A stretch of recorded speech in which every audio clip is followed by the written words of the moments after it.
Hello, everyone. I am Beth Chesterton, and I want to welcome you to the ABC to CEO Women in Finance Week virtual panel experience. We are thrilled to have you here today with us.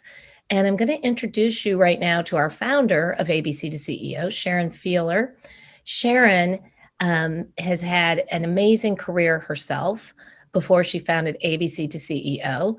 She was in the C-suite and reported to the chairman and CEO of Peabody Energy, which is at the time, an $8 billion Fortune 500 organization. It was traded on the New York Stock Exchange. She was serving customers in 30 countries. Her career was truly extraordinary. And Sharon wouldn't like me to say that about you because she's very humble, but she had a great career. And she also served on as chairman of the board of the 8th District of the Federal Reserve. And when she retired, she had a little bit of time to reflect. And in her reflection, thought that she very much wanted to contribute to developing the next generation of women and young women. And so she created ABC to CEO. And today we have an incredible gathering of powerful women in finance to have a conversation that I know you will very much enjoy. It's with my great pleasure that I introduce Sharon Feeler. Thank you, Beth. That was very kind words, and I appreciate it. And just to give the audience a little bit of history about why I was a founder of ABC to CEO. I had a wonderful career. I made it to the C-suite. It was a wonderful opportunity, and I have no regrets about everything that I did. But as Beth said, when I reflected upon it after I decided I wanted to become post-career and move on to some new things, I realized that probably at a very young age, I didn't really consider all of the opportunities that might be out there. And that's why so many women that I talk to today, young women, will say to me, well, why are you focused on CEO? Why don't you just focus on promotions and getting ahead? Well, you don't think about becoming a CEO maybe when you're 20 years old or even 30 years old, but I can tell you for many people, it does start to happen by the time you get in your 40s. And by the time you get there, you may have made some wrong turns. And that's what I want to talk a little bit about. And that's why we have our panel here with us today. We don't need to all reinvent the wheel. We've got lots of women with amazing history, experience, and what I think of as words of wisdom. So we don't have to start over here. And we brought this finance group together today because I think one of the things that I found in my career that was most lacking was not having a great enough understanding of the financial aspects of the business. So we've got Noreen Doyle with us today. Noreen is currently the chair of Newmont Mining, past chair of the British Bankers Association and Credit Suisse International. She has spent 40 some years in various financial roles, 30 of those in the UK. So she can maybe brief us a little bit about what that was like. We have Donna Brandon with us. Donna is currently on 2 public company boards and 2 advisory boards. She was CFO for the last 15 years, but has spent probably 35 years or so in finance in various different roles at many Fortune 500 companies. And Tracy Brophy-Warson today is a private investor and strategic advisor to startup clean energy, food sustainability, and financial technology firms, but most recently was the CEO and chair of Citi Private Bank of North America.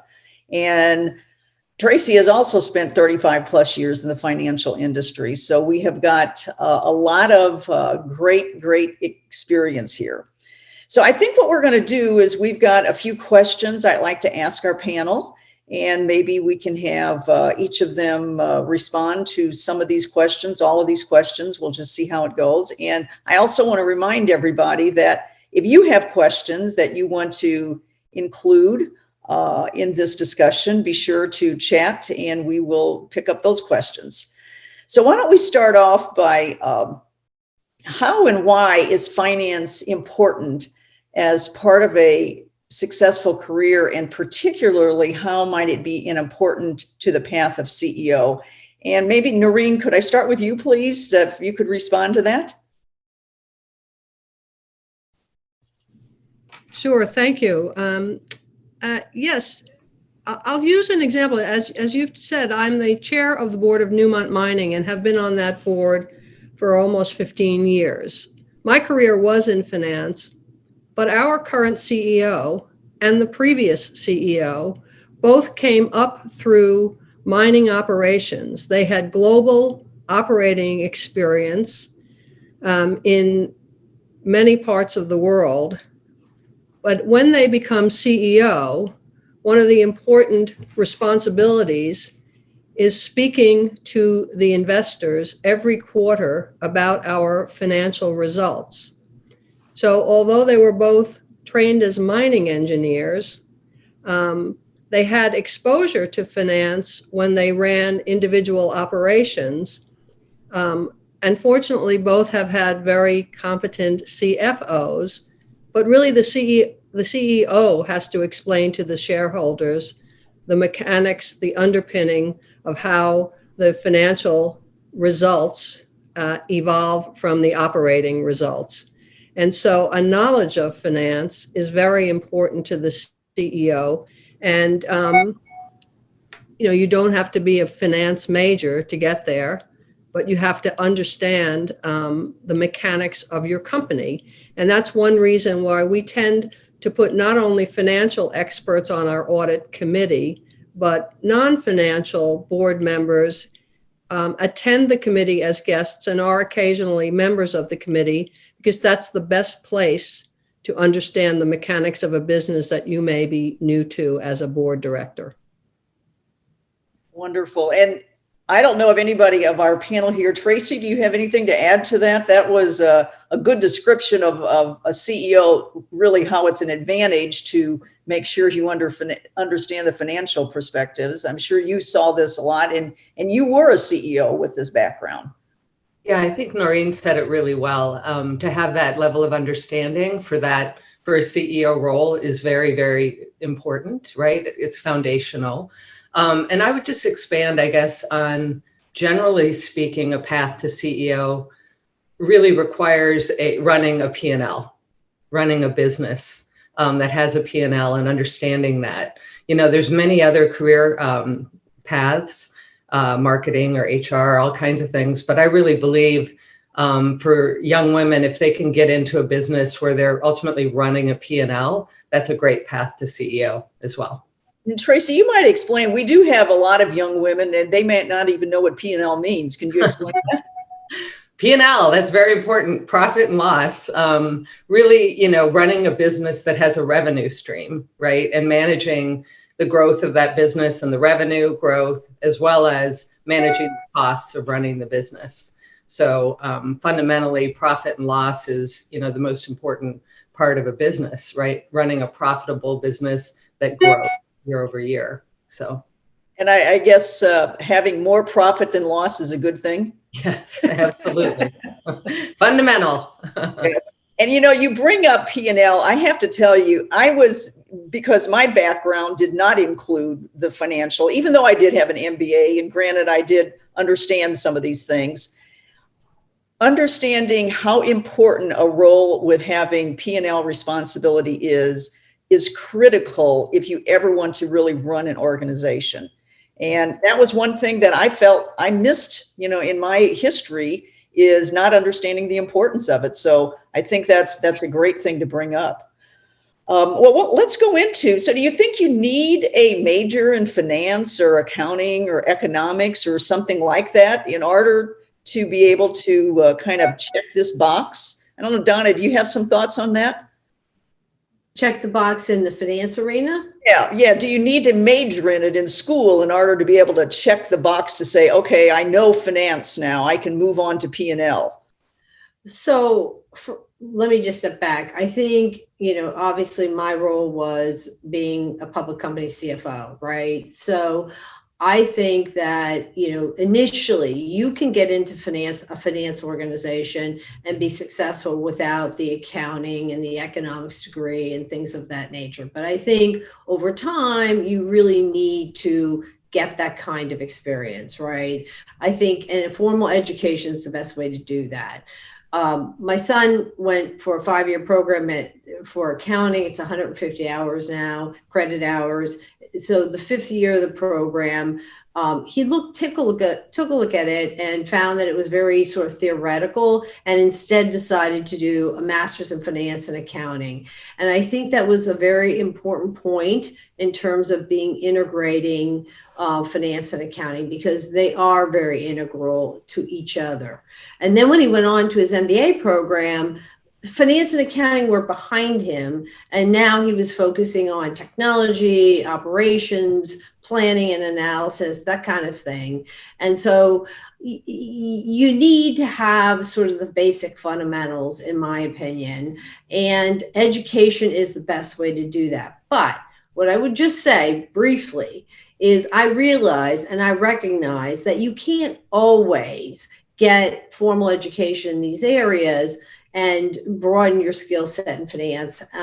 And so what I would recommend, and I did use this all the time, it was a series of books called In a Nutshell. I don't know if you've all heard about it, but when I was at Emerson Electric and I was doing a major acquisition in an international company, I needed to become an international tax expert overnight.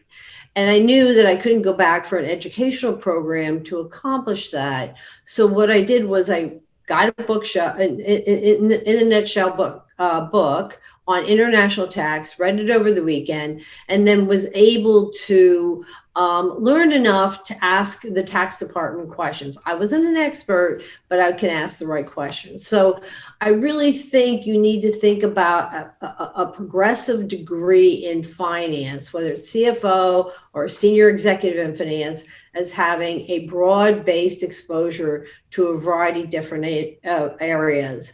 And as I mentioned, I'm an advisory board right now, and I'm knowing very factually that my technology background is something that needs to be improved upon.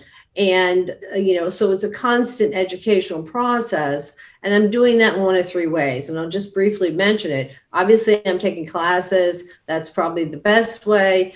I'm also, interestingly enough, reaching out to the National Association of Corporate Directors. They have amazing technology talent, getting a lot of expertise that way. But kind of a fun thing that I'm doing, which is making an investment in a seed capital in a startup finance company. And so I'm around a bunch of 35-year-old, 45-year-old young people, but I'm really getting to experience the technology in real life. So what I would say is, bottom line, to be a successful CEO or CFO, or finance executive, you really need to have exposure across a broad variety of skill sets. And finance is just not limited. It's not just limited to a few financial areas. Right. It transcends many different functions with any business to do a good job. Noreen, you've kind of have a lot of different background of companies being on some of these boards. What are your thoughts about, do people really need a degree in finance in order to become a CEO? Or are you a better CEO because you have it? Or is there another way to do it? I actually don't think you need a degree in finance or in accounting to get to the C-suite in a company. It depends upon the company. I think a degree in finance and an MBA are very good screening tools for entry-level positions. But once you get past the entry-level position, a lot of my colleagues in the UK, had degrees in philosophy or literature or history. But, particularly in the early days of your career, you can spend time learning from your colleagues and then spend time, as Donna was saying, educating yourself. But, if you're in a large organization, there are broad opportunities, if you are a self-starter, to move from one part of the company to another, learn from your peers, learn from your seniors, and that helps you understand the breadth of the company. So I don't see it as a requirement. It probably helps you early on if you want the finance track to move in an accelerated pace. But long term, I think you learn just as much from doing as from studying. Yeah, and I think what I'm hearing is a CFO obviously requires probably the in-depth kind of knowledge that Donna's talking about. And CFO is a stepping stone into CEO for a lot of people. But as you said, Noreen, there's other ways to get there. And Tracy, I think you got there through a different path. And I think the bottom line is there's multiple ways to get there, but any CEO to truly be successful needs to have some understanding of it. Tracy, do you have anything to add to that?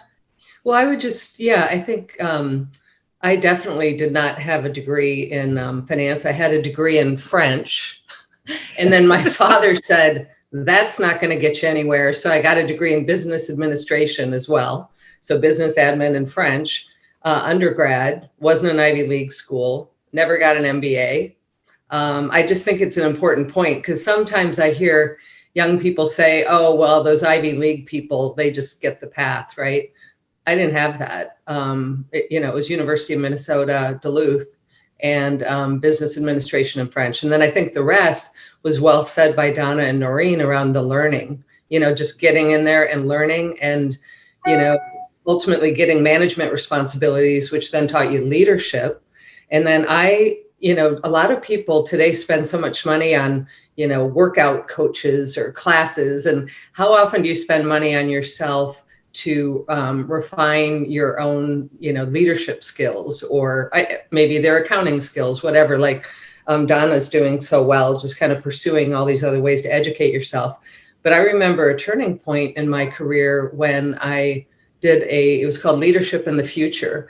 And it was not affiliated with the bank that I was working for. And everybody in the class, it was targeted to women, but they were all Silicon Valley people. And then me, this banker. But it was a 2.5-day program and it completely changed my life. So I would encourage, finding different programs outside of your school or your company that, whether they're sites like yours, Sharon, a lot of great learnings from the podcasts on the ABC to CEO site.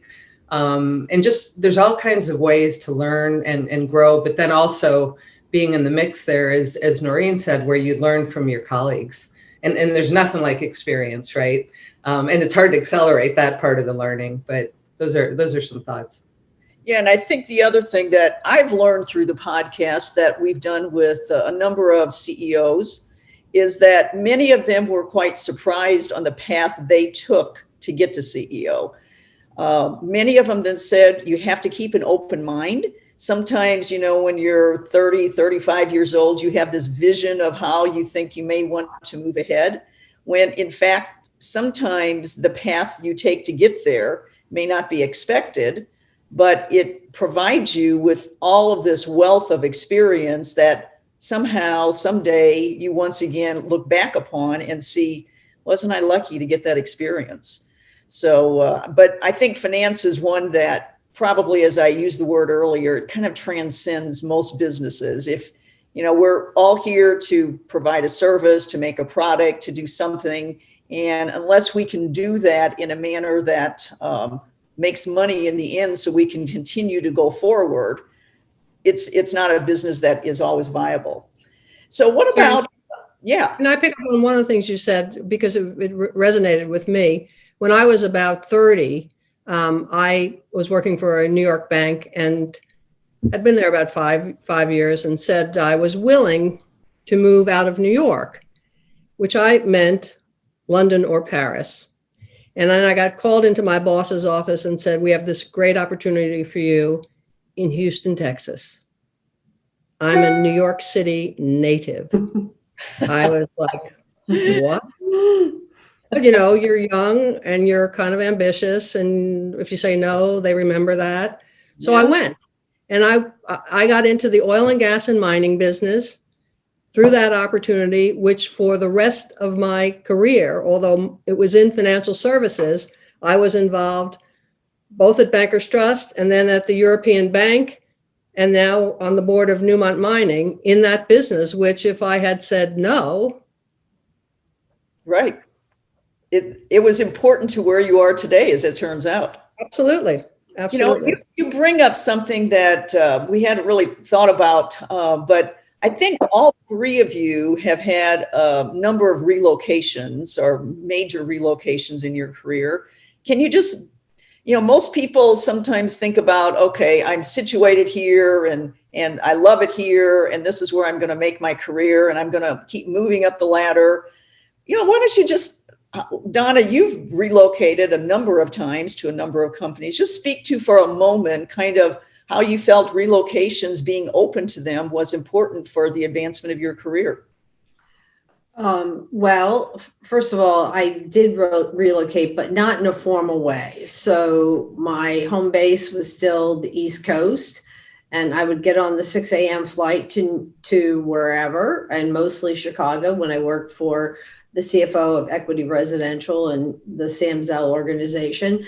But I was home Friday night and spent the weekends at home. So, I don't know that I would put myself in the bucket of relocation as much commuting. And it was important. And I learned a lot by making those moves. And without those moves, obviously they would have slowed my career down. So there is a little bit of flexibility that you have to have in managing your career and being flexible to get on a 6 o'clock flight to get to where you want to go. So no regrets on any of those. It does get tiring, I will tell you, but well worth the experience. Right. But you did move from the Midwest early in your career to the East Coast. So that was one major move. Yeah, that was a major move. And that was somewhat more personally driven than career driven, to be honest with you.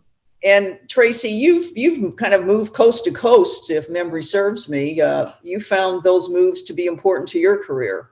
Oh, definitely. I most of my career was on the West Coast, and based in LA and then San Francisco. But 2014, moved to New York City for the CEO job of the private bank in North America, and that's a pretty big life change. Coming from, Noreen's laughing at me, coming from the West Coast to go live in New York at my age. I think it's different when you're young and in your 20s, but it actually worked out great because one of my daughters was going to Parsons and the other one graduated from Vanderbilt, got a job in New York. So the family migrated there for a period. They've eventually left me and went back west, but I lived in New York for 5 years for the role, because Citi's headquarters is in New York, and it was important to be there. So it was a tremendous experience. It was, yeah. And Noreen, obviously you spent, 30 years internationally? Yeah, I went to London again with Bankers Trust Company. I did finally get to London with Bankers Trust Company in 1990, thinking it would be for 2 or 3 years. And then in end of 91 was headhunted to a brand new bank that was set up a bit like the World Bank, but owned by 60 governments, but set up in 91 to deal with the former countries of the former Soviet Union, to develop a private sector, to help finance the development of a private sector. So I thought, well, I'll do that for 2 or 3 years, and then I'll move back into investment banking. But it was so interesting. I stayed for 13 years and finished up as the number 2 at the bank and head of the banking department. Well, great move. So as you look back on your, career, what was your path into finance and throughout your career? And, how did we have you on this panel today because all three of you are amazing role models as far as people who were in the finance field. So Tracy, can you tell us a little bit about your path into finance and how your entire career, you're obviously in banking. So how did that all come about? Well, I would definitely say I didn't start as a young woman saying, I want to be a banker. That was not the initial thought. I really wanted to go into something international. So the State Department or something like that. So my 4th year of college, I studied in France, and that's when I became fluent. We set up this one-on-one program, completely life-changing event for me. And I negotiated all the credits ahead of time so I could graduate when I came back and not have to do another year. anyway, so I thought I wanted to do something in the State Department or something like that. Time went by. First job offer was one in LA for a Japanese trust company. Well, I needed a job. So things weren't moving along with the State Department. So I took the job with the Japanese trust company. That was in the mid 80s in LA when there was that movement of a lot of Japanese banking influence. Fantastic, really fantastic experience for me to really get into the world of banking. And I ended up enjoying it quite a bit. Started in markets and trading and went from there into international treasury management, risk management, and then into wealth management and then private banking. So very interesting, not exactly how I thought it would pan out. One big defining moment was when I was in markets doing very well, and some seniors asked me to go run part of the private bank for a bank. And it was a lateral move, no more formulaic comp. But I went ahead and took the plunge just to broaden myself. And I would always encourage young women to take those risks too, and men, of course, as they're navigating their career. And it just ended up being fantastic. And the other thing I'd say about wealth management and private banking is you can have a balance in your life. I think investment banking is a different kind of path that's very demanding. It's deal driven, so you can't control your schedule as much. But with private banking, wealth management, if you're working for the right kind of firm and culture, you can have a life outside work too. So I think it's an interesting path for people. Tracy, I was always surprised at how few women were in wealth management, because it does have a very, I think it is a more balanced, you can manage your time in a more balanced way. And it's a very interesting business. And I was always surprised that there weren't a lot more women. And I would encourage women to go into private banking. Yeah, if you look at the client base today, so many women are accomplished and they want women advisors. They might not want male advisors, or at least they want some representation of women in the room. So I think it's changing, definitely. And women are getting more interested in this as a career. But when we'd have analyst classes come into Citi, I would always encourage them to consider the path of the private bank versus, some of the usual investment bank channels. Right. Yeah. And, one of the things you bring up, Tracy, we have this week we're calling Women in Finance. When you think about how many different kinds of roles there are in finance, you've got, like you just said, you've got the wealth management, you've got investment banking, or you've got investment management, you've got being through the roles of CFO. There's so many different ways to get into finance in different manners. Donna, why don't you talk a little bit about your career and your path into finance, because you were a major, I guess, in accounting, or what was your major? So my major was in accounting, but when I came out of school, I knew I wanted to be a CFO for sure. And so that was my starting point. And I thought about my career in somewhat of an analytical fashion. Surprising, I guess. Stage one was really what I called the checklist phase. And what I did was, and this was really, it turned out to be a great experience. I went through all the recruiters, and all the recruiters do this, Korn Ferry, Spencer Stewart, Ferguson Associates, probably one of the biggest ones, puts books out about what it takes and what they're looking for in hiring a CFO for a publicly traded company. And I'm like, this is amazing information. So from that, I developed a checklist of all the things I needed to accomplish in order to be at least considered for a CFO down the road. So what I did was lived my career by this checklist for the most part. And I would tell you, corporations, and Sharon, you know this better than anybody, is they tend to try to silo you, right? So you come in, senior accountant, we're going to promote you to a manager, we're going to give you more money, and director, we're getting more money and give you options. And they sort of force you sort of the siloed approach, where when I developed this checklist, what was very clear to me is they wanted a broad diversity of experience. And that meant moving around to different areas. So as I was trying to be pushed up through the organization, and maybe you were one of these people, recommending my promotion, I resisted them and resisted getting more money to get a broader exposure to experience, which was tax, finance, M&A, FP&A, and all the critical areas that I felt were, and what the recruiters were telling me were critical to be a CFO. So I did that. So phase one was all about the checklist. Phase two came to more leadership style. And what did I mean by that? What that really does is understanding your own self, but also understanding, and this takes a little bit of a difficult assessment of yourself, your strengths and your weaknesses, right? And we all have them. And when you start to manage people in your 30s, you really have to think about the team that surrounds you. And not only people that, supplement your strength and weakness, but also the strength and weakness of the team itself. So why is that important? Well, when it comes to organizations and they're looking for teams to evaluate strategic acquisitions or alternatives, you want to be the one that they come to. You want to be the one that they ask your team to solve the problem. And that was extremely important to me because being integral to the organization was critical.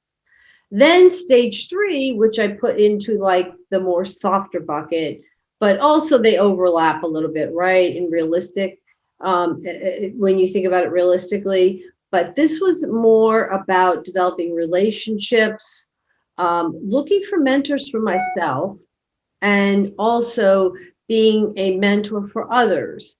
And I had a CEO who at EQR, who used to say to me, Donna, stop picking up the phone to make that call and ask the question. Go meet with that person on a one-on-one basis and start to develop your relationships with these people, because guess what? The people you meet in your 30s and 40s are people who you're going to do deals with in your 50s, or may recommend you for boards or do other things together, deals together, for example. And so I spent a lot of time in this particular area. And I think a lot of people, not just men or women, do not spend enough time in developing these relationships. And I'll tell you, the truth of the matter is, people in that I deal with today, Sharon, by one, is, what we met 30 years ago, 40 years ago. I don't even know. I don't want to recommend. But we still stay in touch with each other. And I have a lot of other friends that do that as well. So I managed my career in much more in an analytical fashion. And I had an approach starting from 21 to finish. So for me, this is the way to go. You are amazing. It's, if probably, my perspective of getting women to think about CEO is I want them to think about it at a young age when they typically don't think about it.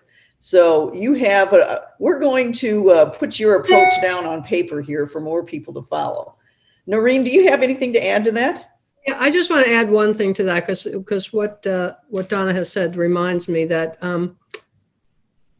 I think women, particularly younger women, tend to think networking is something they should do when they finish their work. And men think networking is part of their work. And we need to understand that networking is part of their work. Networking both within your organization, so you have a broader understanding at a younger age of how the whole organization works, not just the silo you're in, and networking with peers, competitors, tangential businesses outside the organization. It is part of your personal development. And I think women, as a broad generalization, think we should only do networking when we finished our work. So, I know I signed up for that thing, but it's like 5:00 and I have another couple of hours to go, so I'm just going to skip it. No, don't. I mean, just as Donna said, the people that you get to know can be helpful to you for information, for advice, for introductions. It's a long-term investment. Yeah, I would have to say probably very few people make it to the top without having done their work for networking, having mentors in their career. To some people, it comes naturally. To some people, it takes a conscious effort. But making it happen is important to probably every successful career. Yeah.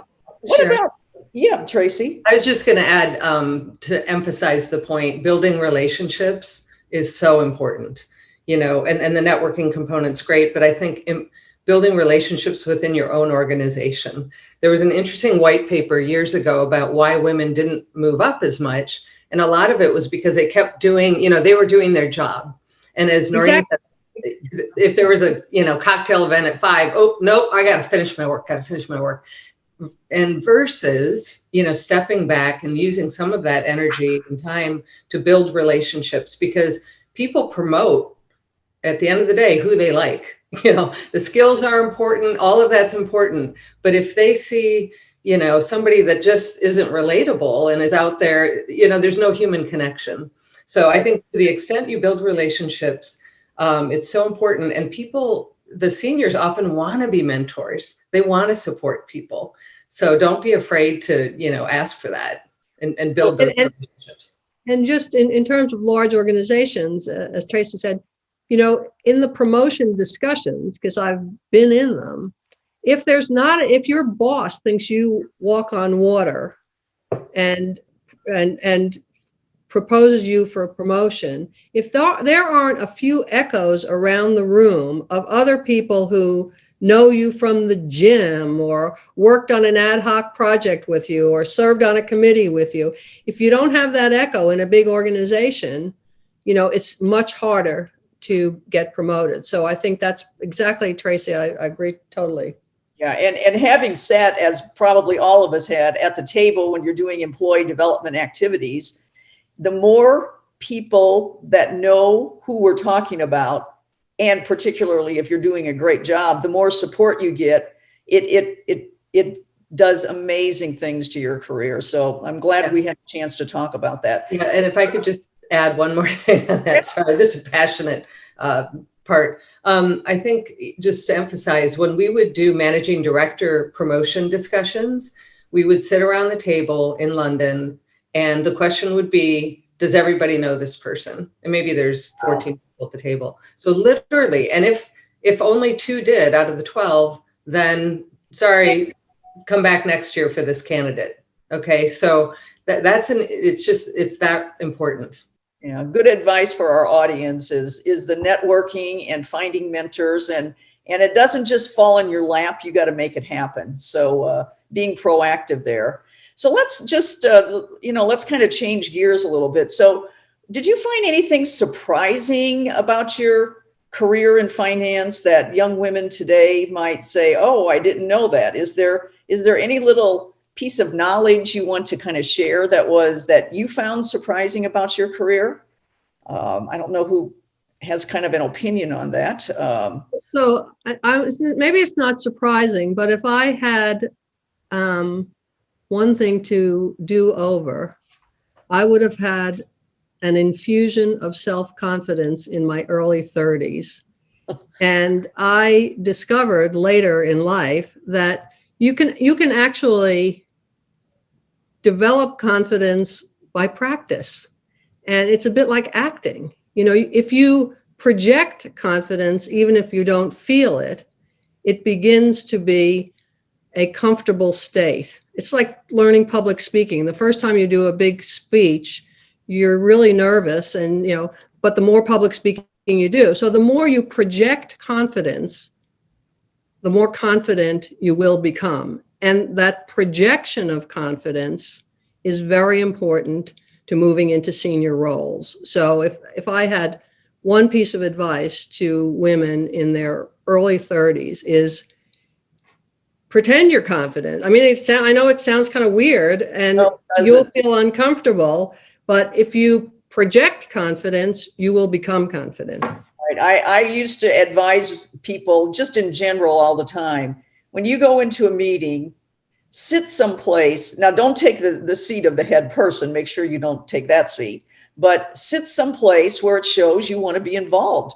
Look, sit at the table like you want to add to this conversation. And Donna, you belong. pardon? And you belong there. And yeah, that's right. And you do belong. You were invited for a reason, so make use of it. Donna, do you have anything about a surprise in your career in finance that you'd like to share? Yeah, I mean, listen, I don't want to sound arrogant here, but I did have a little element of confidence in my ability to succeed in finance. And so maybe internalized more than anything, but it made me invest in my career every step of the way. So going back to, having a family, I made sure I had all the right resources to help me get where I needed to go. And in some cases, I was actually paying more money out than I was actually earning on a weekly basis. But for me, I looked at it as an investment in education. In every step of the way, we talked about the siloed approach versus the individual. I'm investing in myself because I believe in myself and my ability to believe in accomplishing the goals and objectives I wanted to accomplish. So I guess my answer is, yes, you have to have confidence in yourself, but you also have to put the monetary investment behind it in order to achieve those objectives. Tracy, what about you? Do you have some thoughts on anything that surprised you about your career? Well, I love the comment about confidence, and I wish I had more of it when I was 30 as well. And that's kind of back to that point about how do you accelerate experience, right? Because experience can bring you confidence. Exactly. I also believe you could fake it until you make it, right? And I think men, for some reason, and I hate to make these category, broad stereotypes as well, but have more confidence. They just believe they belong at the table, and we don't always, so I think it's sit at the table, use your voice, project confidence. And the other thing I would add that I learned many years ago, I was probably 28 or something, I had some media training, and I always looked young, not so much anymore, but I looked young and I was getting responsibilities, and so I thought I had to be serious all the time. And so I was very serious. And this media coach had me tell a funny story, and she videotaped me, and she said, "Do you think you looked any less intelligent because you were smiling?" And I was like, "Wow, I didn't," And so the warmth component, like being yourself, allowing your warmth to come through, some of that's, feminine energy. I think that's another magic ingredient that I learned, and people want to be around people like that. And that, in fact, helps you build relationships as well. I one time had a CEO who tell me that one of the things that it was actually a male, he observed, is when roles became open within an organization, he would be getting the calls, the knocks on the doors from generally men. And he asked me, he said, why am I not hearing from women? Well, I think generally women want to make sure they're 100% qualified before they raise their hand. And it has to do with this confidence factor. Lots of times you don't know the whole job before you assume it, and don't think you need to know everything before you raise your hand. And I think it does have a lot to do with confidence. Men are much more likely to raise their hand. And that's what hopefully what we're doing here today is helping women see you can do this. Sharon, I refer to it as the 80-20 rule. Women, when they look at a job specification, if they have 80% of all the qualities that are listed, will self-nominate. Men will self-nominate when they have 20% and figure, I'll learn the rest on the job. So we have to have more confidence and take more risks on ourselves. That's right. And you will learn things on the job. You will. Yeah. And the one last comment I would make, Sharon, is women don't do as much of a job in supporting each other. And we need to do a much better job at that. And I have seen men support each other throughout their entire career, but women don't step up to the plate and fight to hire that woman into a consulting role or whatever the role may be, an educational role, whatever the case may be. But we don't do enough of that. And I think we get caught up in the world that we're working in, but we need to take a little bit element of our expertise and focus it in on helping each other out. And, I stress that over and over again because, we I don't want to say we fail at it, but we don't do the job that the men do at it. It's a very good point. Yeah. I think all of this, is information that's helpful to us because we know it today, but hopefully our audience here is hearing some things to help them. Beth, do we have any questions from the audience right now? We have so many questions, and this conversation is incredible.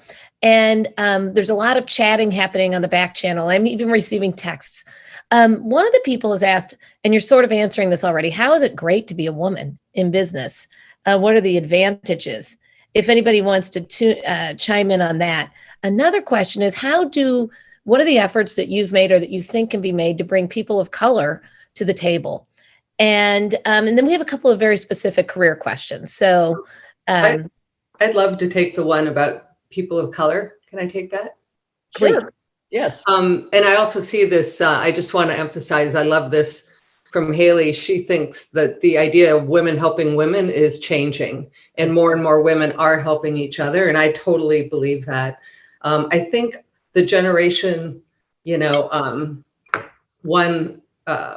older than us, it was such a challenge to get to the top that you kind of wanted to keep the job and keep everybody up. But now it's different. I think more and more women are in senior roles and helping each other. On how do we help women of color sit next to us? I thought it was a beautiful question. And I think kind of to Donna's point about mentoring, when I was at Citi, I was really proud to mentor a few women that were up for managing director. And they were Black women. And it was so satisfying and exciting to mentor them and to have them believe that they did indeed deserve these promotions. And it was so fun because, it kind of broke through, right? And so now more and more women are moving forward. I've always been a supporter of diversity and inclusion and created the diversity committee at the private bank. And we really focused on, building a healthy culture where everybody respects one another. Everybody's got the same opportunities as long as you work for it, you earn it. And it really, I think that was one of the, proudest parts of my career is, really instilling that culture of equality and respect and that everybody can move forward. And then people did and broke through. So it was quite exciting. And I think we can all do more of that. And I think just talking about it at the senior levels, at the board level, at the CEO level, talking about improving the opportunity for Blacks in America to have senior career opportunities. I think we've had more progress in women on boards and women in executive positions in the last 3 or 4 years than in the previous 35 because we started talking about it. In the UK, it became a government private sector initiative to put more women on boards, and the government kind of put its shoulder, and the private sector responded because the proposal was set targets. And I'm not a believer at all in quotas because I think they undermine the women and they backlash the men. But targets with the threat of quotas seem to be a really useful exercise. But targets that you publish externally and internally, whether that's for diversity, gender diversity, or ethnic diversity, targets that you project, you communicate internally and externally, and you measure every year. It takes 6 or 7 years to change the mix. Right. But if you work at it, and I know we have done that at Newmont for the last 7 years, we've been working on diversity. Mining is a pretty male organization, industry. but having targets, measuring them, communicating them, and with a CEO who's totally committed. And, the first 10 years, we had no women on the executive committee, or first 8 years I was on the board. But the CEO who arrived in 2012, in a year, found a female CFO, found a female head executive vice president for sustainability, and a female chief of communication. And the fact that we went from an all male, all the 90 years executive committee to a 3 women out of the 10 just reverberated through, because he believed and demonstrated. And as you said, there's nothing like a target for business people to try to go after.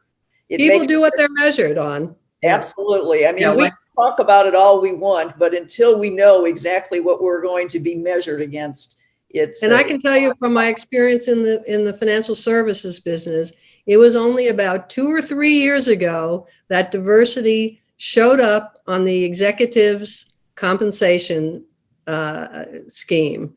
They talked about it for 10 years, but I would say maybe 3 or 4 years ago, it kind of got into their comp. There you go. And there's that great saying, what gets measured gets done, right? Yes. Exactly. And I think, Noreen, you're talking about the 30% club in the UK, right? Yes. Yeah. Yes. Which is really important. There's that, I think McKinsey did the study that you need a cohort of at least 30% of women in the room for them to have a voice. And right. And that was to get 30% on boards, because women on boards in the UK had plateaued at 12% for a decade. And this was the 30% club plus an initiative of the government proposing this, kind of setting targets. In 4 years, it went to 28%. And that's kind of where it is now. Wow. Beth, what about any other questions you got out there that you really would like to hear from the group? I'm wondering, as we have this incredible panel together, and you've hit on this a little bit, but what did you look for in people coming up?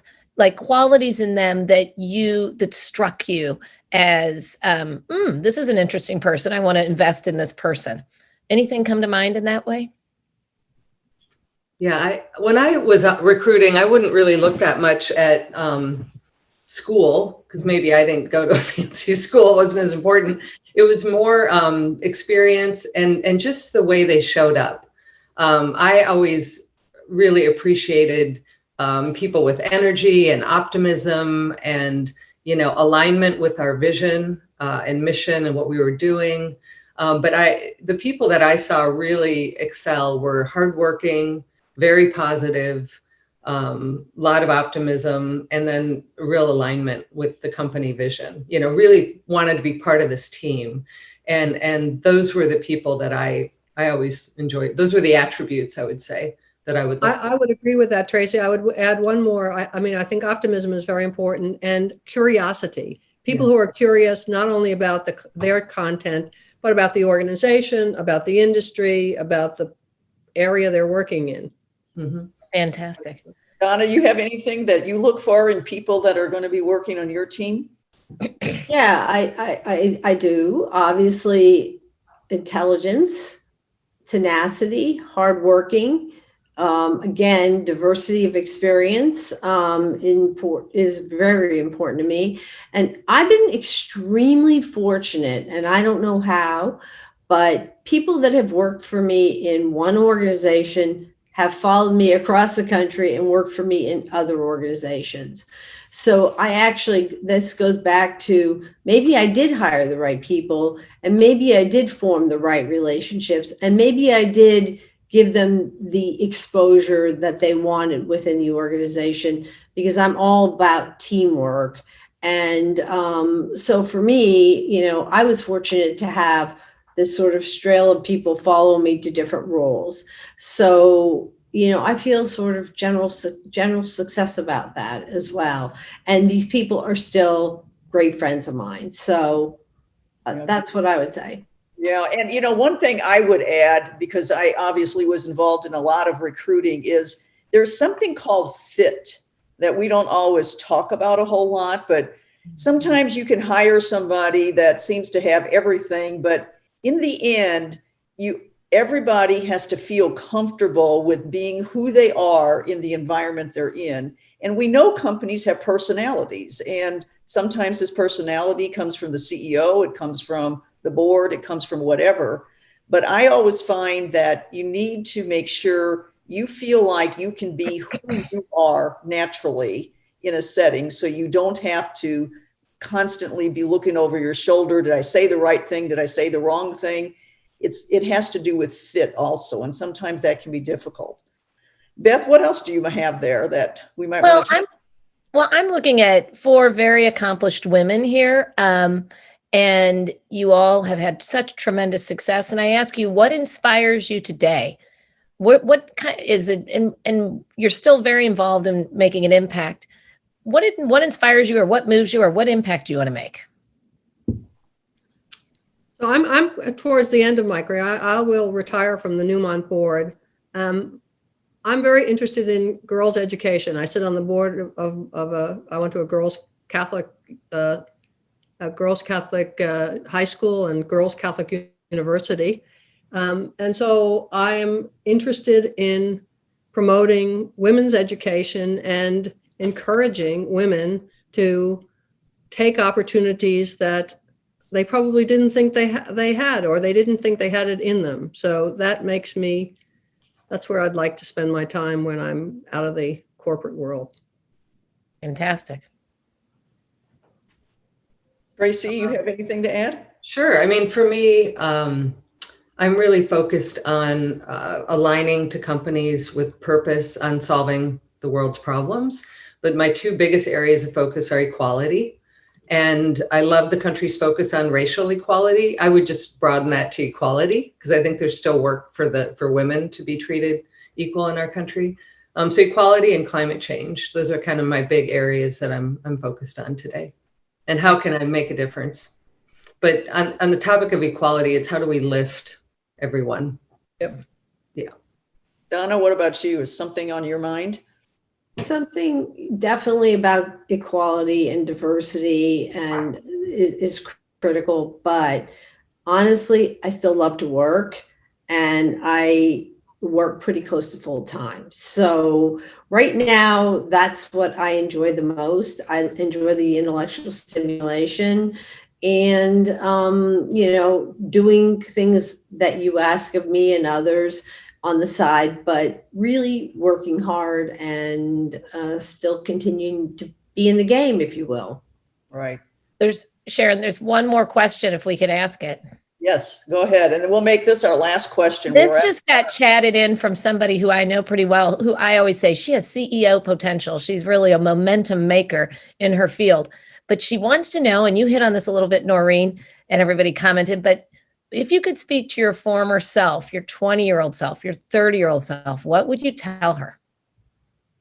Good question. Why don't we just start off with Noreen? Go ahead, and Donna. Yeah, I mean, what I would tell them is to develop, and project confidence, because I think that's the characteristic that, I think Tracy said it. Men tend to project it, even if they don't have it, and we need to do more of that. And be confident, because you got where you are because you had the qualities, so project confidence and look for opportunities. Donna?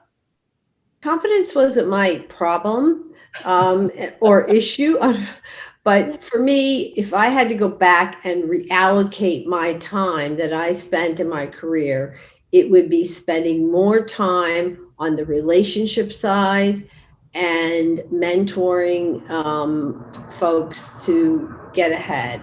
I have some successes under my belt, but definitely the softer side of the equation, because I was always good at the technical side, and I tended to get trapped in that, if you will, because I loved it so much, right? But it was work for me to build those relationships and make sure. But once I started to do it, it worked, but I started a little bit late in the process. So I would say definitely do that. And then the other thing, but most importantly, is fight to get women roles, promotions, assignments, things of that nature, where I see men do it every single day of their lives. And that's how they get the quid pro quo, if you will. So you support me, I support you. We don't do that well. And I know it's a little bit tough to sometimes, accept, but that's reality. And I lived and breathed it and fought it many times, but unfortunately was not as successful as I wanted to and didn't do enough on my own. Yeah. And Tracy, what would you tell your 30-year-old self? I love confidence because I wish I projected more when I was 30. So that, and you are worthy and capable of doing big things. And I think ultimately the world's going to be a better place when we have gender balanced teams and leadership, whether it's government or corporations in the country. So I hope that women will go for it. Well, we have used up more time than I promised, but this discussion was amazing. We've recorded it for those who were not able to participate live today, but I can't thank the three of you enough for taking the time. You did preparation, I know, for today, and it's appreciated not only by me on behalf of ABC to CEO, but I guarantee you, without a doubt, there are women out there today who learned something because of the things you said. I know you have made a difference in someone and probably many someone's career lives going forward. So thank you for your wealth of knowledge. Thank you for your time. And we hope to hear more from you in the future. Beth, do you have anything else? I'm champing at the bit. I do. One more thing I want to say for the audience in particular, and also to the panelists, when we bring you together, we get to experience you next to one another. And we get to see 3 and then 4 with Sharon versions of what accomplishment and success looks like in women. And it's that positioning, setting that you next to one another is so incredibly powerful. To have a woman like Noreen say, confidence, who on this call would have ever guessed that Noreen would confess that was something she had to muster up at an early age and develop, and then to give us insights and tools, and for Tracy to share, yes, I too experienced that. And then to have Donna so candidly and authentically say, it wasn't my issue, because Donna's strength was in the technical side. And every one of these women, you can't go the distance without the substance and the skill and the talent. But these other layers, and to then have Donna say, and then I worked on the relationship side. And by the way, got an A. I got really good at the relationship side too.